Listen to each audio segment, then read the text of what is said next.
Okay, so this regional conflict is now dragging into its fourth week, and you're probably hearing whispers of a secret back-channel deal getting louder and louder.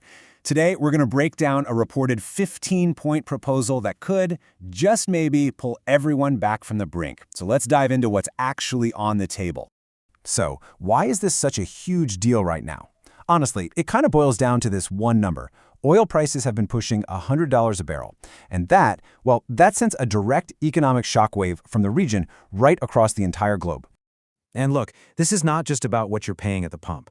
A sustained price spike like this could literally shave off half a percentage point from global economic growth.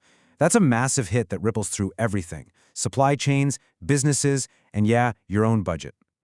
So all of this economic pressure really brings us to the biggest question of all.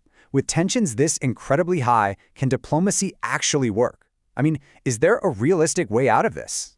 Well, it seems an attempt is definitely being made. According to sources, a pretty detailed proposal has been passed to Iran, and it was done through an intermediary, in this case Pakistan, laying out a potential path for what's being called a diplomatic exit. Now, while the full plan is said to have 15 points, what's been reported so far are its 5 core pillars. You can think of these as the absolute cornerstones of the entire negotiation. Let's take a look at what they are. So, what does this deal actually look like? Well, it's structured like a classic negotiation, you know? There are some pretty significant demands on one side, but they're matched with some really powerful incentives on the other. All right, so here's the proposed roadmap. It all kicks off with an immediate 30-day ceasefire. That's the first crucial step, right? To give everyone some breathing room. From there, it gets into the heavy hitters. Iran would need to dismantle its nuclear program and also pull back on its long-range missile development and its support for regional proxy groups. Now, in return for these huge concessions, the plan offers to reopen vital shipping lanes and, of course, the big one, massive relief from sanctions. Okay.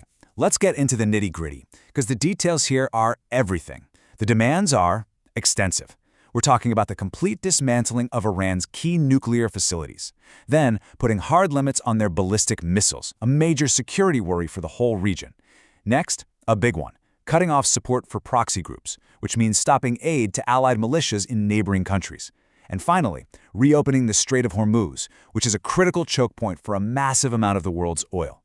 But the offer in return is just as significant: the complete lifting of all nuclear-related economic sanctions, plus U.S. help for Iran's civilian nuclear energy program. So yeah, it's a very big ask, but it also comes with a very big reward. So, this all brings us to the fundamental question at the very heart of this proposal. We've seen the mechanics of the deal, but in the grand scheme of things, what does it all really mean? Is this a genuine, workable path to peace that could de-escalate a super dangerous and costly war? Or are the demands just too much, too deep, making this an impossible ask from the very beginning? That's the huge question that leaders on all sides are facing right now.